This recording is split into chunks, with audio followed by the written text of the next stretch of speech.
مضبوط دلیل نہیں بنتی ہے۔ سامعین کرام، اسلام ایک ایسا مذہب ہے جو کھلی دلیلوں پر چلتا ہے، جیسا قرآن شریف میں اللہ تعالیٰ نے ارشاد فرمایا ہے، جو دلیل سے زندہ رہا وہ زندہ رہا، جو دلیل سے مر گیا سو دلیل سے مر گیا۔ ناظرین کرام، میں اس رائے پر ہوں کہ حضور اکرم صلی اللہ علیہ وسلم جو کچھ بھی لکھوانا چاہتے تھے وہ خلافت کے بارے میں نہیں لکھوانا چاہتے تھے۔ یہ بھی اللہ تعالیٰ کی ایک امت مسلمہ پر رحمت ہو گئی کہ حضور اکرم صلی اللہ علیہ وسلم نے اس کے بارے میں کچھ نہیں لکھوایا، اور اگر حضور اکرم صلی اللہ علیہ وسلم لکھوا دیتے تو وہ امت کے لیے ایک مشکل مسئلہ بن جاتا۔ میں امید کرتا ہوں کہ سامعین کرام کے سامنے میں نے جو بات رکھی اس پر آپ غور کریں گے، سمجھیں گے اور ان لوگوں کی باتوں میں نہیں آئیں گے۔ میں اپنی اس بات پر قائم ہوں۔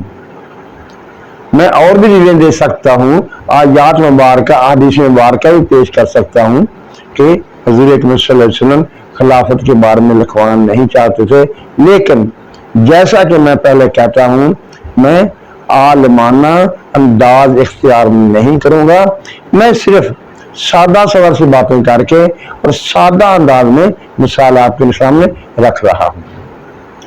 ناظرین کرام، آج کی بات یہاں پر مکمل ہوئی۔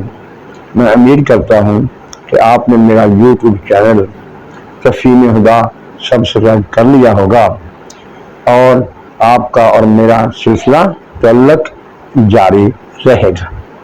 آخر میں خدا آپ کا حامی ناصر ہو اور اللہ تعالیٰ آپ پر اپنی نعمتوں کی بارش کرے۔ آمین۔ اللہ حافظ۔